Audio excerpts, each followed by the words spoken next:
Hey, good morning, you guys. Welcome back to the channel, Drawing with Michael. So this morning I'm going to be doing just a really quick overview, kind of a sample dip into a program that I've used for quite a while.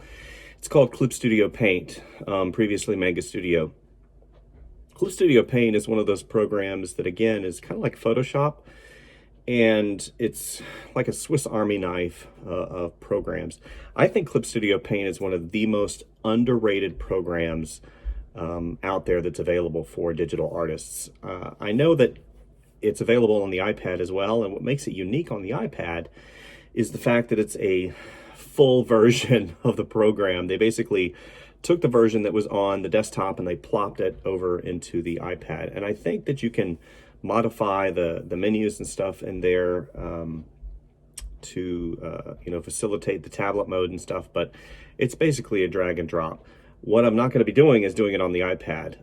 I just wanted to tell you guys that it is available. One of the great things, again, about Clip Studio Paint is its robust, not only its robust rendering engine, but the fact that you can save as a Photoshop file, you can export all the documents similar to Photoshop. And I'm comparing it to Photoshop because Photoshop's the industry standard, and it's one of those programs that you kind of have to, quote unquote, have to know and use whenever you're a digital artist. One of the things that a lot of people don't know is Clip Studio Paint. It's very inexpensive. You can get into Clip Studio Paint sometimes whenever they have sales for up to, or for as low as 35 to 45 to 50 bucks.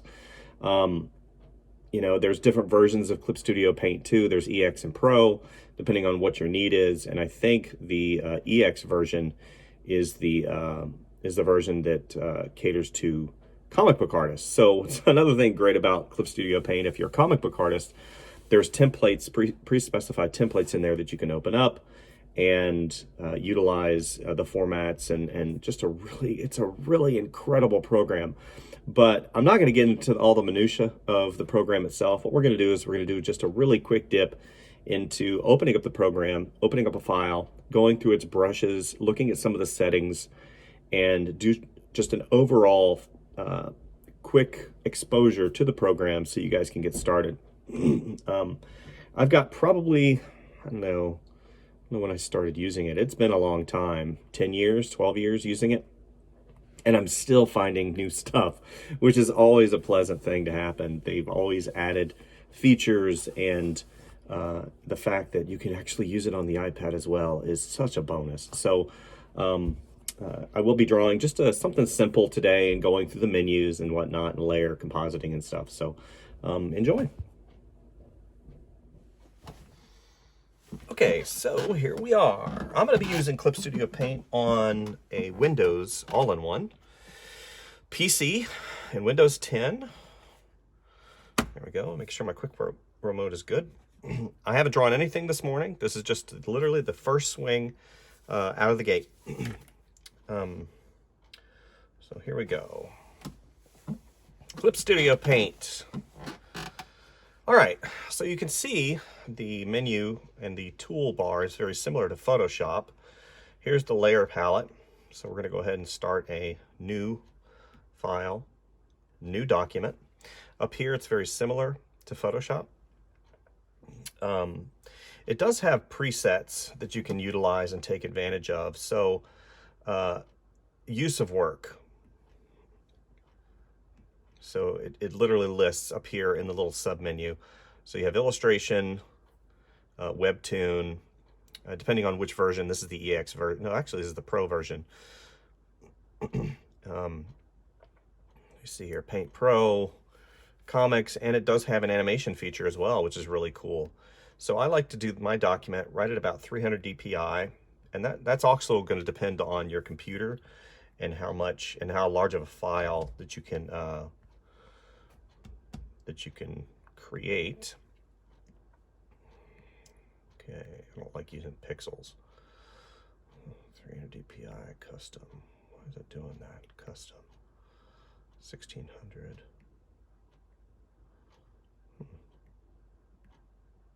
Okay, here we go. Pixels. You can tell that I have a certain way of doing things, and I'm kind of pulling everything back. you know, so you guys can see. So I like doing typically the size of the screen. This is a 14 diagonal, so I'll probably do 15 by 12 at 300 DPI. You can specify the paper color. You just double click on that and use, I like to work on a toned background. So I like to use a mid-tone gray. Okay. And, you know, if you do have a preset, you can basically save it to the desktop you're on or an area, and you basically, every single time you open up the program, it'll go back to the custom. Okay. Okay. So automatically it creates, which is really cool. It creates an active layer transparency for you. So you're going to be drawing on that layer transparency. Now, if you look, it also has layer effects, very similar to Photoshop, and it's got some other ones like the glow feature, add glow, which I believe Photoshop has as well. But it's got your multiply, your subtract. So again, you're looking at it from a perspective if you've already used Photoshop, right? And then you can use different, you know, different palette colors and whatnot. And down here at the bottom, if I can get it to down here, not by default, this little sub menu down here is not there.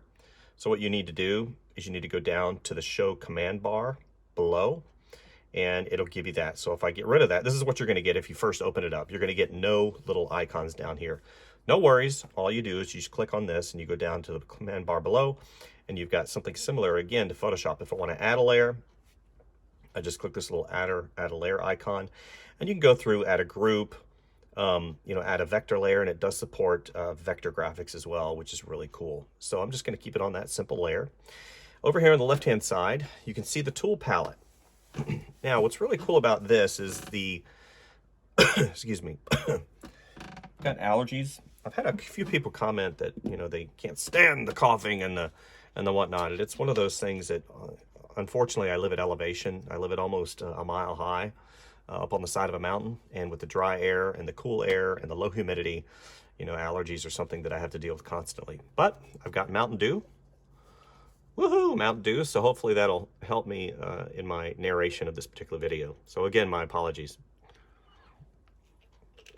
And yes, I have taken every antihistamine on the planet. And man, to get older. Okay, so I've already programmed my XP Pen remote to utilize the quick keys, but a lot of the quick keys are very similar, if not exact, you know, do-over from Photoshop. So, like my, on the left-hand side, I don't know if you guys can see this. So whenever I press this particular button, I have the space button. Whenever I have these two together, it has a control, also exactly like Photoshop. And then I have my rotate, again, just like Photoshop. And what's really cool is you double-click once you're rotating, and you keep that button pushed, you just double click the screen and it goes back to neutral. Okay. All right. One of the things that that it didn't translate was the adjustment of the brush. I don't think. No. So let's go here. Okay, yes. So whenever you do Control-Alt, you can adjust the brush on the fly, very similar to what you can do over in Photoshop. So we're going to go ahead and we're going to expand the sub menu. So let's go back. Here's the toolbar on the left-hand side. I've selected the brush. Let's go to pencil. So I've selected the pencil icon. There's the pencil, the pen, the brush, special effects, spray effects, and eraser. And then I believe this is blur. You hover over it, blend. So it's got blending features. And if you look, these are brushes, blending brushes, very cool. So let's go ahead back to the pencil. I'm going to expand that submenu. And these are the brushes that come with the program. I've also added a myriad of brushes. Actually, I don't think I have in this version. No, I have not. I have a collection of about 2,500 brushes that I intend to load in here eventually, but I just wanted to get you guys set up for today. What's really cool too, guys, is the fact that this program has a really incredible rendering engine for the pencil. So, and whenever it comes to false positives, I don't know what they've done in this program to take advantage of the palm rejection, but my finger, whenever I'm here, it literally uses my finger and the gestures to just do zoom in and move around. So if I were to put my finger down constantly, I'm not going to get any false positives. That is not so in Photoshop, unfortunately. Those of you who know and you work in Windows and you've utilized Windows to any capacity with a touch device, you know that it is a challenge not to get false positives. So make this brush a little bit bigger. Okay, and what you can do is you can go in and actually customize the brush. So we're going to go ahead and open and expand the sub menu. We're going to double click. Actually, we're not going to double click. We're going to, where's my little, where did it go? No, change command bar, view. Okay, here we go. So there's two sub menus here. So let's go back. We'll click on the pencil. This little icon or little arrow set to the left expands the brush to select which brush you want. There's a myriad of brushes in the dry media, such as chalk, charcoal, pastel. I don't know what noise is. Let's look at that for a second. Okay. That's pretty cool. And again, if you look, it's got, again, a nice rendering engine here. And if you don't like what you see, there's a little icon up here to basically get rid of everything. Boom. Oh no. No, I accidentally launched. I'm sorry. My apologies. That's not the icon. That's not the icon I wanted. It's this one right here. Okay, so let's go back to the pencil because we want to do pencils, rough pencil. And then if you want to further customize your pencil, you can click this secondary icon. Let me go ahead and close this window really quick. Okay. I can see that you guys kind of got tilted a little bit. How did that happen? Hopefully it doesn't mess everything up. All right. And you can customize everything. Whenever you first get into the program, everything's going to be set to a default. So I've got the pencil loaded, and this little this little wrench down here at the bottom, we're going to click that and it brings up yet another sub menu. You can go through and change pretty much everything you want about this brush. Whenever it comes to ink, you're going to want pressure sensitivity. So the opacity is based on pen pressure, okay, minimum value. And well, this computer doesn't support tilt at this time. Okay, we're going to go back. Okay, and I'm not going to mess with any of these other things. You can actually create a brush that is completely customized, and you can export and name it, which is really cool. So we're going to go back, okay, and back. So now we're completely set to opacity, pressure, which is really cool. So we're just going to do a simple thing this morning. I'm not getting too deep into the drawing mode. So we're going to go ahead and hit this center button, which would be the F, which would be full screen, and it gets rid of the toolbar on the left-hand side. Okay. Move this down a little bit.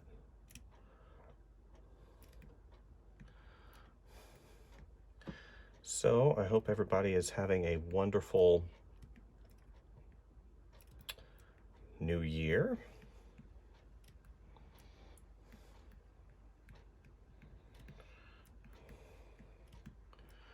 I'm eagerly waiting to get back to full capacity when it comes to work.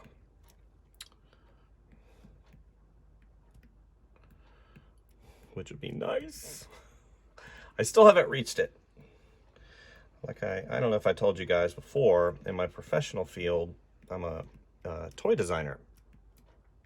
And I do, 3D sculpting, I do, production and toy production and concept work and toy work and figure work and action figures.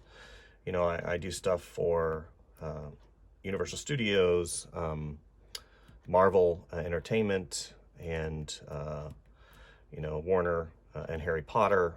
And it's just a wonderful, wonderful career to have.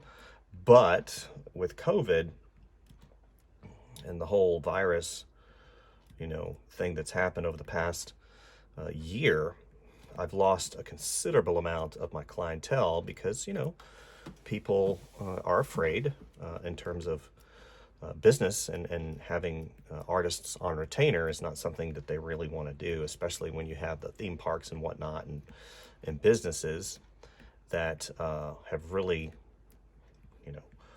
kind of choked back on their buying. But things are starting to pick up, and we're starting to get more and more back to normal, which is really good. Well, I don't want to say back to normal because there is not going to be any normal anymore.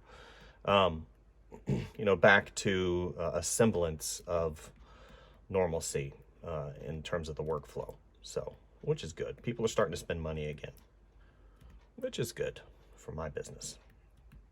Okay, what am I drawing? I'm drawing a cowboy. You guys are like, come on, enough of the freaking cowboys. What I like about, you know, drawing just simple, and cowboys are simple, right? You know, you can work in and out of the intricacies of the cowboy characters. You can, you know, plop them down in different time periods and they still work really well. Let's move him up just a little bit. Using control, again, you know, whenever it comes to quick keys, these are quick keys that are very similar to Photoshop. So cowboys, why do I like to draw cowboys? Like I said, they're simple, easy, and you can really kind of jazz them up to make them, you know, maybe it's a cowboy character that, you know, is in space, or he's a space cowboy, or, you know, maybe he's a robot cowboy. I don't know. But I like I said, I like doing cowboys just because of their simple construction, and I'm not having to go in and do a ton of rendering on these things. And the formula for them is pretty simple, right? Okay. Again, I'm not drawing hard, per se, hard. And with the brush settings, the way that I have them set, you know, if I do press hard, like if I were to go in and press hard, I will get black. Now what I'm doing is I'm just going back and I'm fleshing in. Let's go ahead and do these eyes. This program is one of the programs that I always recommend for digital artists, especially if you don't have the subscription fee. That they might have a subscription. I'm not sure. It might be like $30 a year or something like that. But I typically try and purchase my programs outright because it's just better for my business model.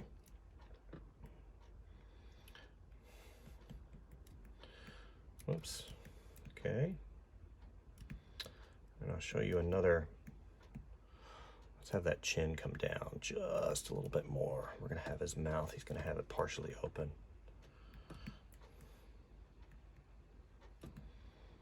You're like, hey, howdy ho. I said before, whenever I do the characters, and especially character designs in general, I have that working dialogue in my head of what they sound like, and it really helps me as an artist and an illustrator to hear what the particular character is saying. I don't know if it helps you. Okay, so let's go ahead and put that eye in. I have that going up. He's like, son, I tell you what, there's once time when everybody kept together. We had ourselves a hoedown. It was wonderful. Okay, let's go ahead and have that come in. Now, this program does support tilt if you have the right machine for it. Unfortunately, this Lenovo does not have tilt. I do miss it, but it's not a big deal if I don't have it. I mean, honestly, I don't know how long I've worked without tilt. Okay. I used to work on a Cintiq 21UX. I think that may have had tilt. Can't remember. 21UX, maybe it did. I'll tell you what it didn't have. It didn't have the Pro Pen technology, right, for Wacom. I have yet to test out a Pro Pen 2 with the 8,000 levels of pressure sensitivity, and that's embarrassing. You know, technology's been around for probably 4 or 5 years, and I still yet to try it out. I'm still stuck at 4,000 levels. Okay, let's give him a little butt chin, right? There we go. Now here in a second, I'm going to show you one of the reasons why I use Clip Studio Paint, because of one of the features that I'm pretty sure Photoshop has the same feature. It's just whenever I started using Clip Studio Paint, I really gravitated towards this particular feature in general, because I design pins as well. I was actually thinking about doing a pin tutorial, you know, the collectible pins like at Disney and Universal Studios. Let me know if you guys are interested in that. Just how to create a pin, how to set up the artwork for the pin for production, giving you some of the tips and tricks and understanding what exactly you need to do to create a pin, because there is a set way of doing it, because the way the production is and how pins are actually created, you'd be very surprised.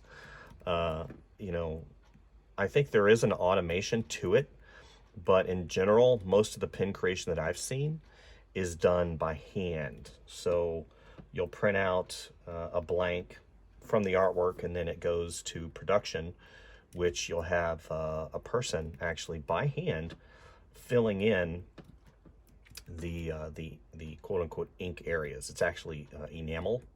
It's tinted enamel paint that hardens when you heat it. Well, we'll get into that. If you're interested, let me know. It's not too hard to do, but there are kind of a few rules whenever it comes to creating artwork for pins that, like I said, if you're interested, then I'd be more than happy to show you guys how to do that. So, okay, so we've got our rough sketch in. Now, I love the rough sketch. Oh, also, let's go ahead and come back here.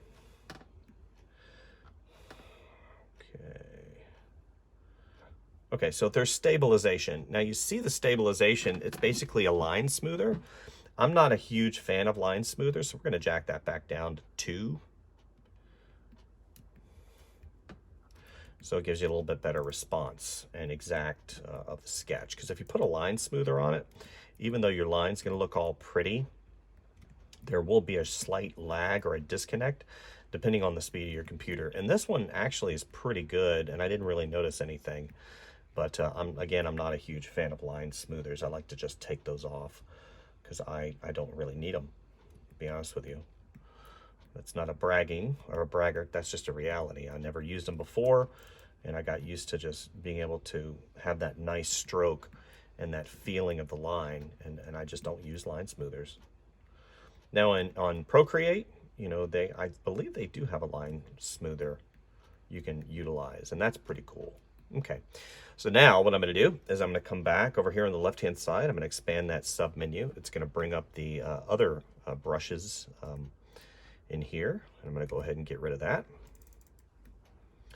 The color pencil is really nice. Now, what I did notice on my Surface my Surface Pro 5, is this particular brush. I don't know if it's because of the size or if it's the texture density. Here, we're going to go ahead and get in here. And look at that. Look how beautiful that is. Here, I'm going to go really light, just basically the weight of the pencil with a little pressure. Oh, man, it's just so nice.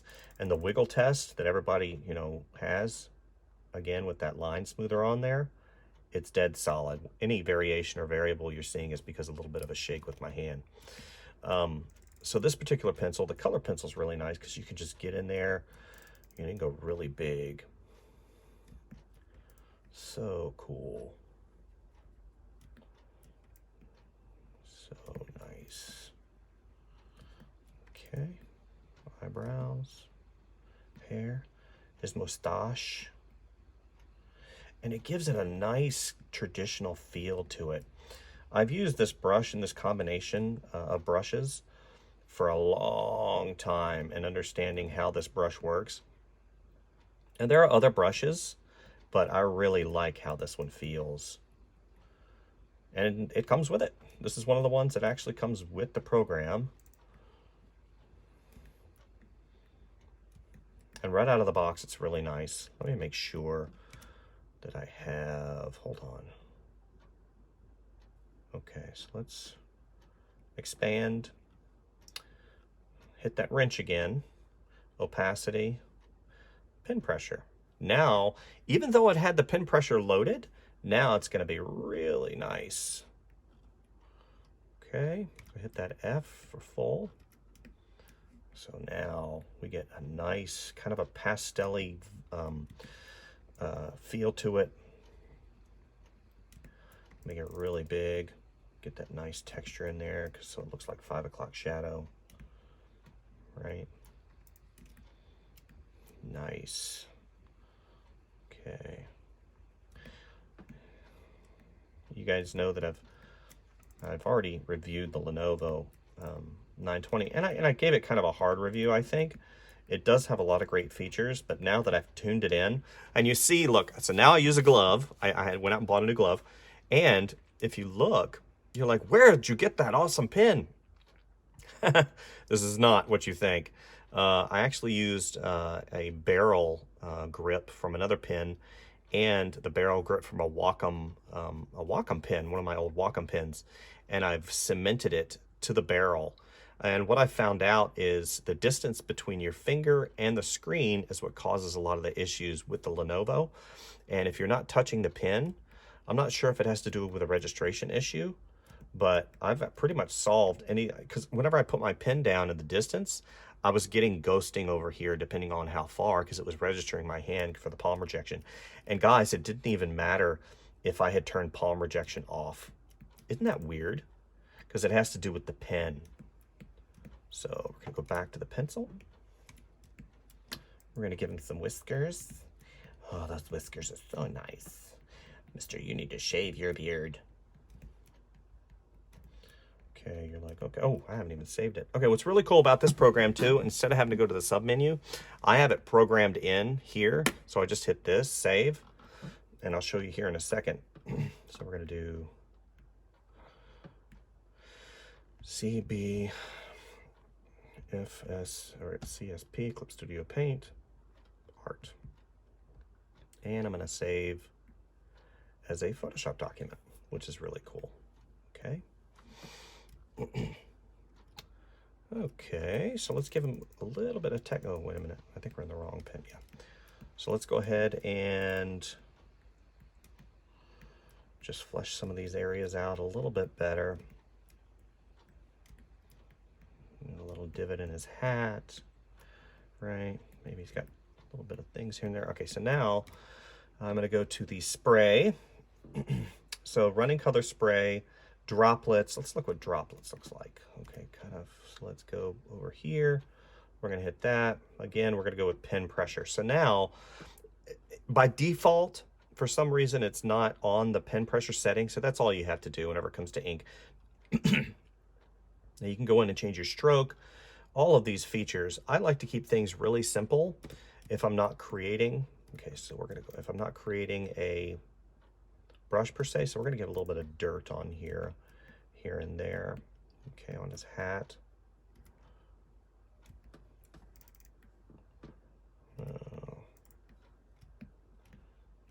Okay, just a little bit. Okay, so just for sake of time, let's go over here to the menu, or not the menu, but the layers palette. We're going to create a new layer. We're going to drag it underneath our other layer. And we're going to go to one of my favorite features of this program.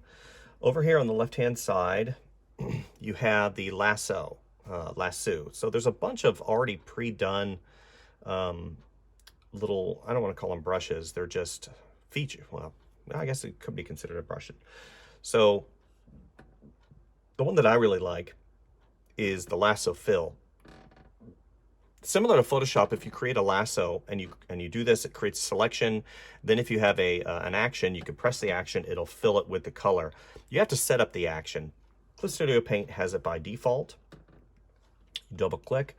So I'm going to create it, or choose a skin tone. That looks like he's got jaundice. A little bit like that. Kind of a mid-tone right about there. Okay. And what's great about this program is now the lasso, it'll automatically fill, which is really cool. Another feature that it has is the paint bucket. The paint bucket's really cool because it says to refer to other layers.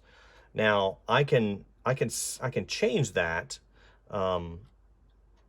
to have it just refer to editing layer. So if I'm on a specific layer that has a fine line or a hard line and I go in and I click inside, it'll fill, very similar to Procreate, but it says refer to other layers. So it's going to utilize all the other layers that are present. So if I go in, now this is messy because it's got a bunch of shading and stuff, but if I were to click it, see it goes in and it will refer to the other layer, but my initial drawing is still good. It doesn't hurt my initial drawing. So we're going to go back. We're going to go back to this tool, which is Lasso Fill. There are other things here that you can utilize, but today we're not going to go into those. So we're going to go ahead and just start plugging in.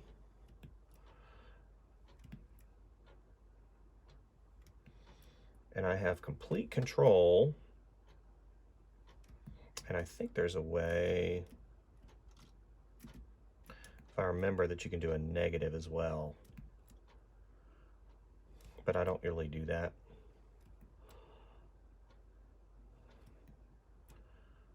Okay. And as you see how fast it goes whenever I'm putting in just this local color,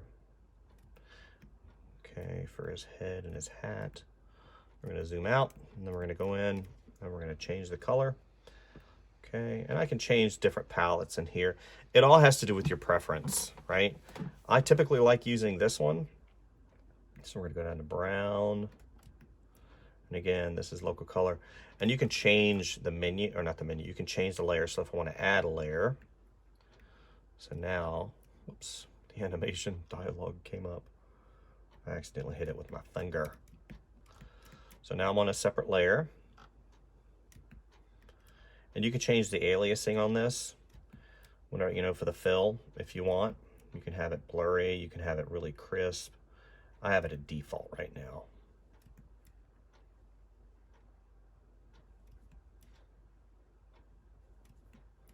Oop. Okay. And two, you see how I'm on a separate layer. If I wanted to create a layer mask, let's go ahead and, where are we at here? Where are my layers? Where'd my layers go? Let's save. I think I accidentally got rid of my layers. File, layer. Oh, you know what it did? It clipped it to the bottom. Sorry about that. There we go. I thought that was my animation. It does do animation, believe it or not. So, and if I wanted to create a layer mask, transfer, combine.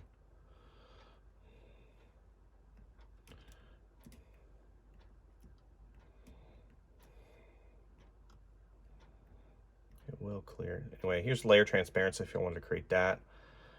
Like I said, I don't use this program in terms of a substitution for Photoshop. I use this program for a specific tool, which is sketching. And whenever I go in and do my pins, whoops, no, that's fine. So give me a second here and we'll do the layer transparency effect here. I just want to get this local color in really quick. Okay, let's do his eyebrows too. And it's so fast, guys. I can't even express to you how much time this program has saved me over the years. It's astonishing that more artists don't use Clip Studio Paint. I remember being at Disney years and years ago. I was a illustrator, in-house illustrator and graphic designer for them, toy designer. And, you know, they came in with a new regime because that typically happens at the end of the year. You know, a lot of times the brass will get a notification, hey, you're a little thick in the midsection, you need to go ahead and take care and get rid of some of the fluff. That means basically fire people. And, you know, they had just gone through a regeneration, a new regeneration. Let's put that layer down at the bottom. And they got rid of a lot of personnel.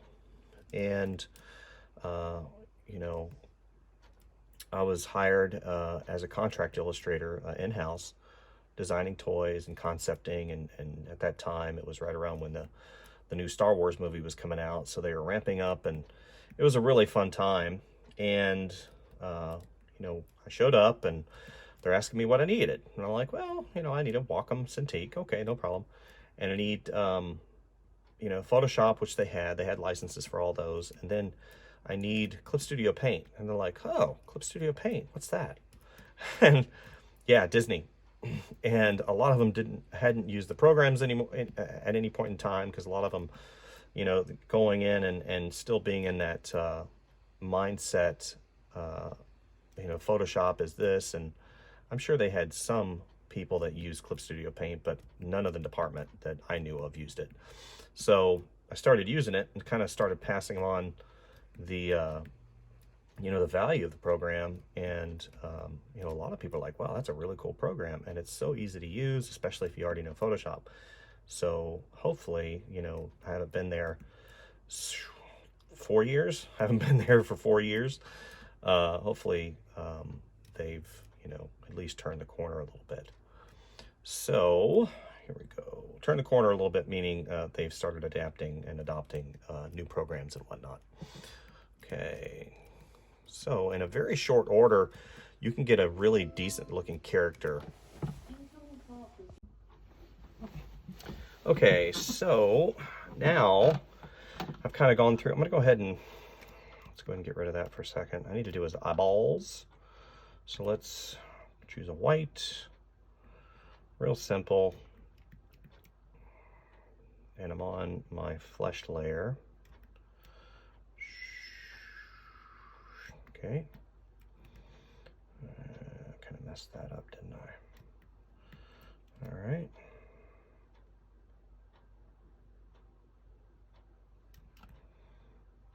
Okay, let's do his teeth.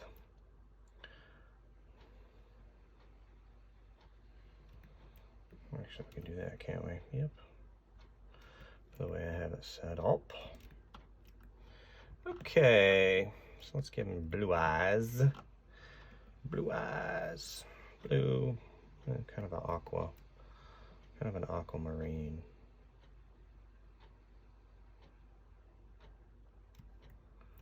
Good.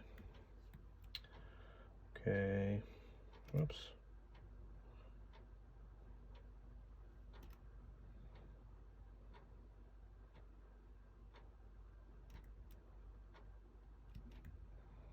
Okay. So now we're going to create a layer mask from a selection. I'm going to use my control. I'm on the layer that I want actually to put the layer mask on. So I'm going to go ahead and click that and click inside the icon window, and it has the marching ants. Then I create a master. Actually, can I do it like this? I'll be able to do it like that. So then let's go over here. I'm going to go ahead and select. Again, I've got it programmed to where I can just press the button and it brings up the Alt key. So I'm going to have that a little bit darker and a little bit warmer. Okay. Go back to this. Whoops. F. F. No. So we're going to go ahead and drag that down. We're going to go back, Control, here. Then we're going to create that. And then we're going to have this to multiply. So I created a new layer. I click this little icon right here, which is create a layer mask. It created the layer mask right here based on the selection. The selection is gone. So now I can actually go back and draw on my layer, and it doesn't affect the bottom. So we're going to go ahead back to multiply. Oops. Multiply. We're going to choke that back slightly. Okay. Again, what's really cool, now I can delete that really quickly. So now what I'm going to do is I'm going to do the shadowing. I'm going to actually make this a little bit purple because I like purple for my shadows. Go down a little bit. Okay. So you see, what happened to it? Oh, that's on a separate layer. Got that Yep, cowboy layer. Cowboy's in there. So let's go ahead and do him. Oh, I forgot to do his hair. What am I doing? What is this, Russia? Easily fixed. So let's do this. Whoops. You can see that I'm kind of now rushing a little bit, which I don't like to do. So he's got darker hair right there. And again, we're on that base layer down here. So we're going to go ahead and do this. You know, in very short order, you can create, there we go. Okay. You can create characters with a lot of depth to them and not have to put a lot of quote unquote rendering effort into it. So now we're going to go back to the layer mask. I'm going to double click. It's going to bring up my color palette here. I'm going to bring that down to a purple hue. And we're on multiply, and I've choked back on the transparency of it. Oops, I keep wanting to go up to that hat. Okay, so let's get rid of all that. Okay, so let's envision the lights coming from the upper right-hand side. So we're going to get a nice shadow right here. Don't really have to worry about it going out of bounds here. I'm just going to go down here. Nice. A little bit more there. Okay, we're going to have that nose. Nice. The ears. We're going to have these come around like that. Whoops. Come around. Like this. Okay. Whenever I'm doing it as shapes, sometimes it kind of makes my brain explode.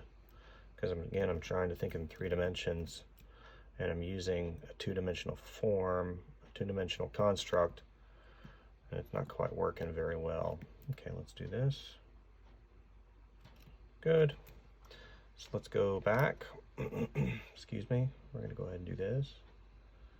And we're going to go blend, blur. We're going to blur it. Whoops, too much. Need to watch the... Good. Good. Soften that shadow somewhat. It's very effective. Look at that. So nice. Okay. Let's go back a little bit. Okay. Good. Okay. All right. Let's go here. Create a layer. Whoops. Sorry about that. Create a layer. We're going to base it on our selection. Use our control. Select this with the running ants. We're on that layer right there. Create a layer mask and come over here. Again, with my purple, I'm just going to go in and very rudimentarily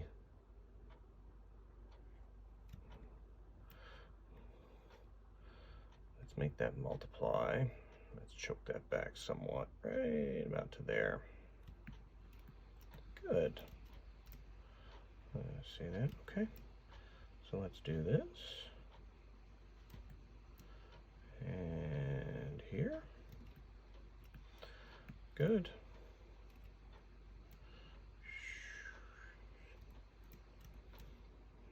There we go. Nice. Go back to our blur.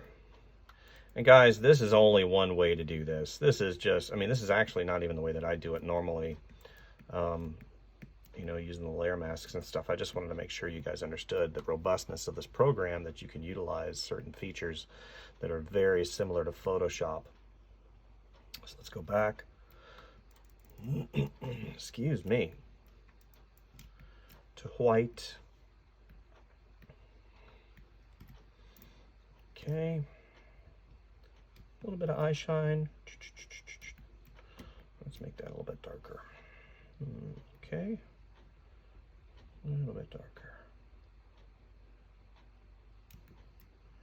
Yeah, there we go. Nice. This particular brush, the watercolor brush, oh my gosh, it's so nice. Whoops, wrong way. So let's go down. We'll expand that. Make sure we are on, oh, it doesn't have an ink setting, which is fine. Oh, yeah, we do. Ink, so it's already at pressure. Okay. All right, so now we've blocked in local color. We've put in a couple shadows and here and there. We're gonna save. There's another way too. Up here, there's a little icon. Let's put a little mark. Let's mark it right here. A little icon up here, left-hand side. Just hit save, and it'll save. So that's pretty cool. Okay, so now let's. What do I want to do next? I could basically. Now that's if you want to keep everything separate, right? Keeping everything separate.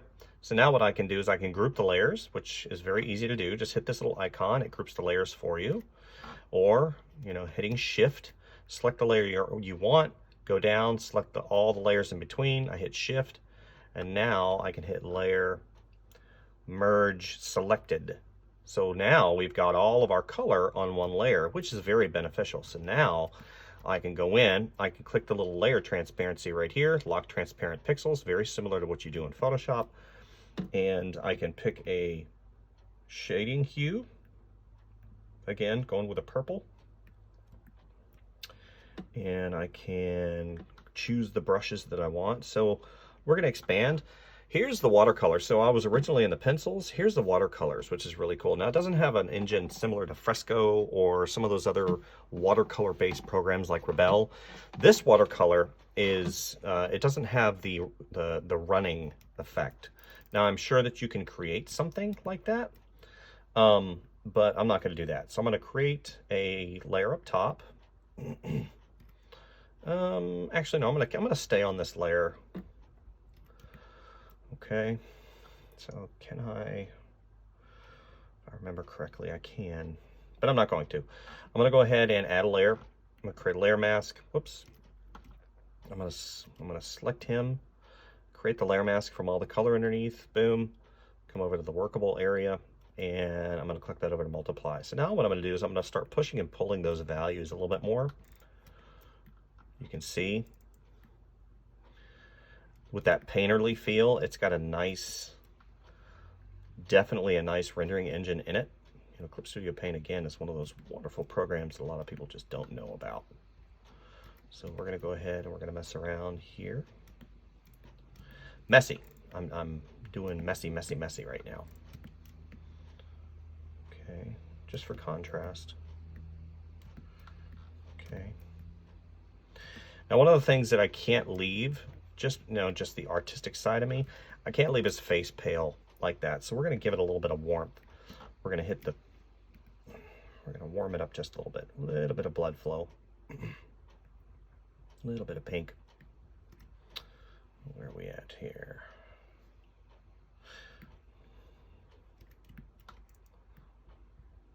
Nice. Give him a little bit of life. Where did it go? Here we go. Okay, a little bit darker, a little bit warmer.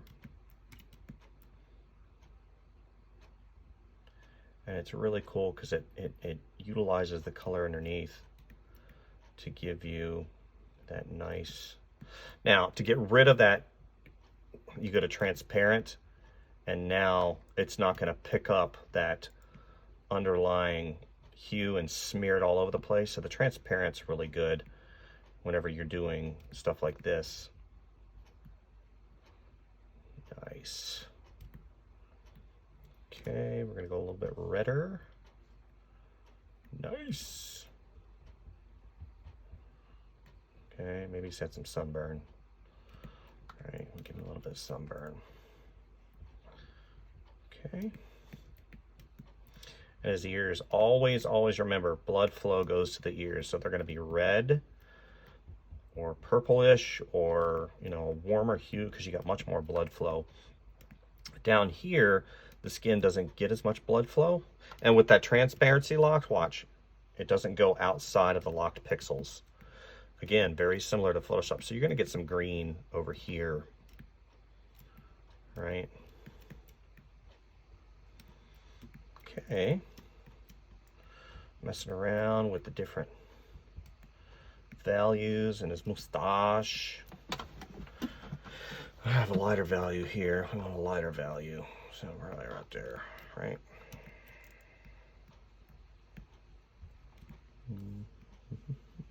Up. We're at normal. With that not being opaque, it's gonna be a transparency. So we're gonna go back to our opaque. Now if you want it really dense, you go to dense watercolor, and it doesn't really utilize the pressure. So again, we're gonna go ahead and mess around here.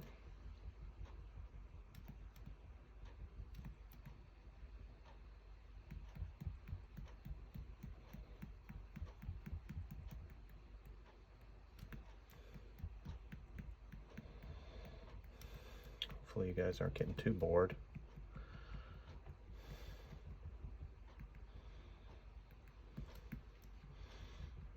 Okay, good, good. Adjust the brush size a little darker. And this would be considered an underpainting, because then I would come back, I would add a layer up top, on top of everything, including the sketch, and you come back and you just start messing around with the different, and basically render that mustache. You can see what I'm talking about.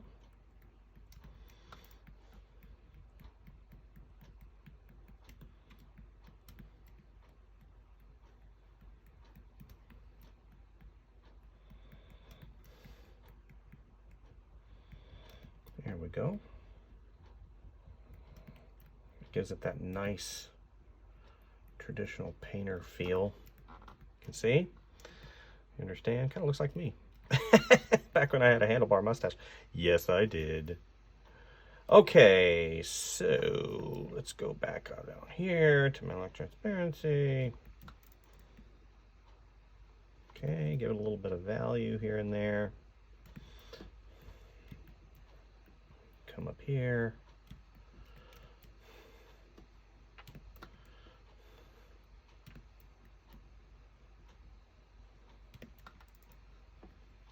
Whoops. And it kind of blends in, which is really nice. Then you can come back. That's what's really cool about digital paint, is the blending. See that? And you can just go in and blend and determine where you want stuff and where you want paint and where you don't want paint. You don't have to deal with cleaning the brushes. And I love traditional media. But man, when it comes to work and how you're trying to, establish a workflow and whatnot, you really can't beat digital. Okay, so we'll go back to our shadow layer here. Bring up our purple hue, and it behooves you to create a layer palette. A lot of times I'll see artists, and I do this. I don't do it so much anymore. Like you'll see over here on the right hand side. Here's my purple. Here's my here's my flesh tone, and here's here's my lighter color yellow and whatnot. And what's really cool is, so here's I come back to my shadow layer and I just sample that, and it comes right there, and I can basically go in and start, shadowing stuff in and not having to go back and repick that particular hue, because I've got it recorded over there on the right hand side. Like creating your own little layer palette, color palette layer. Okay, so now let's go. Sorry about that. Sorry about the throat clearing. It's trying my best not to choke and pass out. Okay, so let's go. Let's do a highlight layer. So let's select. I'm not going to do a layer mask. I'll do it over everything. So I'll go ahead and add, and then we're going to do overlay. Okay. So let's do that color. Okay, let's lighten this up slightly. A little bit redder right there. Again, I'm on the skin tone layer. Oh, that's too orange. Woo! Lighter. Might even have it under it. Yeah, I do. Okay, much better. So I'm going to warm things up just a little bit, give him a little bit more skin tone and not so dead looking. Okay, a little bit of highlights over here. Okay. Mustache gets nice and light. Goes up here. You get some reflected light on the bottom. Get some reflected light here. And I'm rushing through this just because I think the video is too long as it is. So we're going to go ahead and wrap this up here in 2 secs. Okay. Good. Nice. Clip Studio Paint, is it a viable option for artists that don't want to spend $1 billion? Yeah.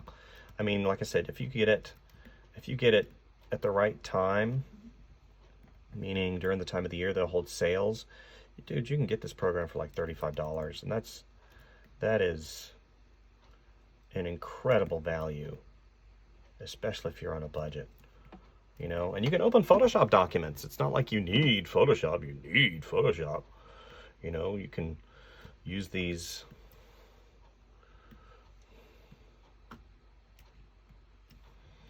You know, you can use the program to open and modify Photoshop documents. Okay, so he's looking pretty good. Again, I'm not, like I said, I'm not going in there and doing a completely, you know, complete rend. And two, a little trick, a little artist trick, if the highlights aren't pushing good enough, just copy the layer, right?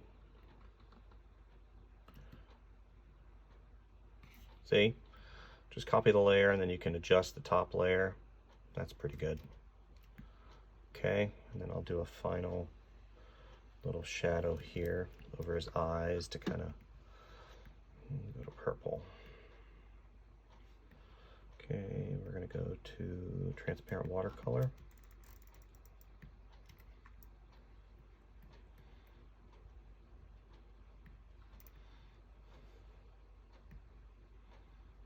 And one of the things you got to remember as an artist / illustrator, you know, learning all of those little intricacies, they call them, you know, you're going to say, oh, that's a trick.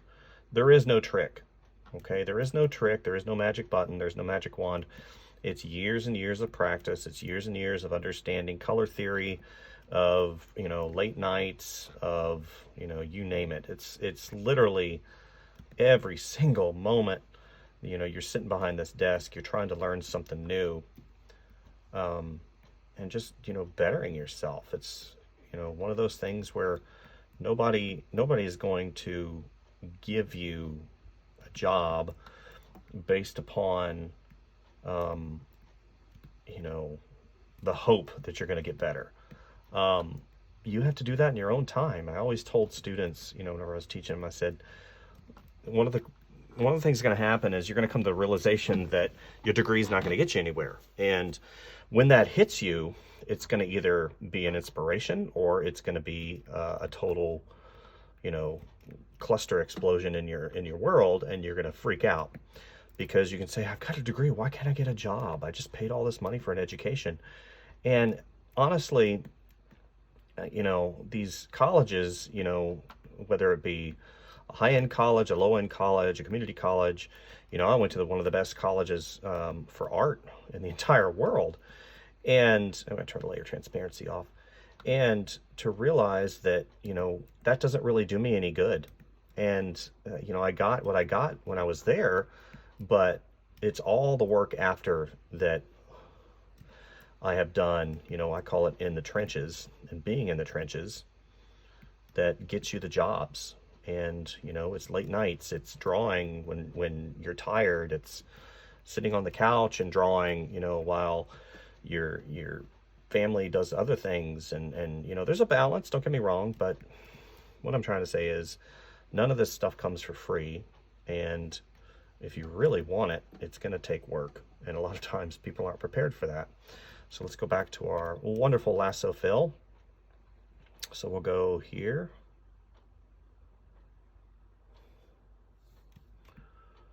nice. And then we'll come back with opaque, transparent, soothing. What is soothing watercolor? Huh.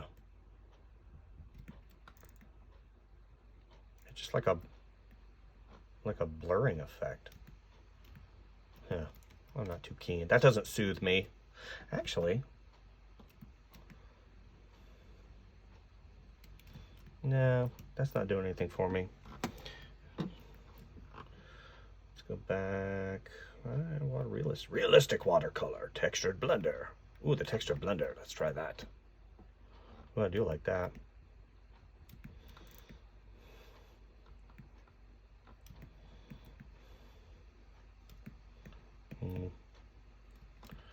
Not great.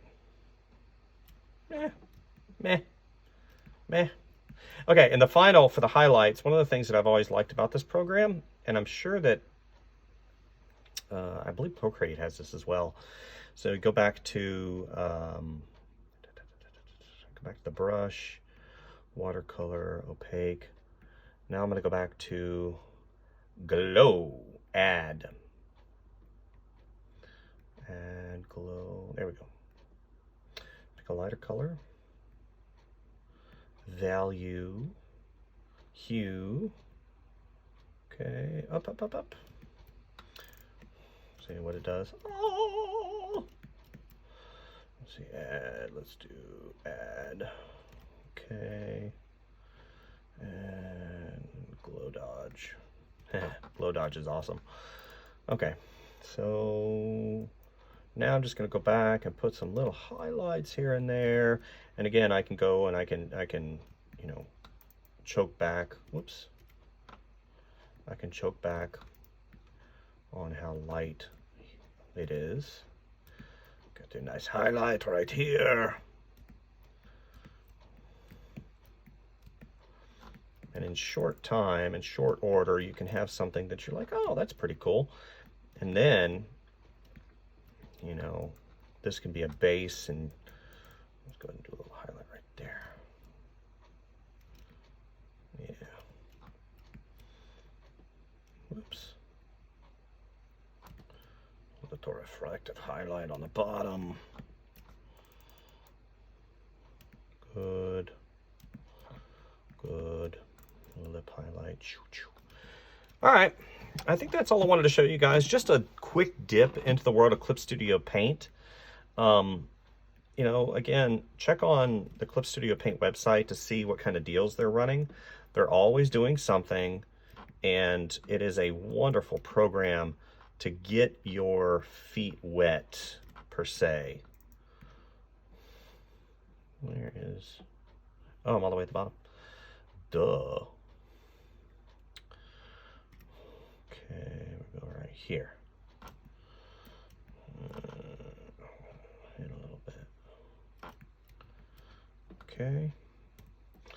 Actually, let's do thick paint. Ooh, I like gouache.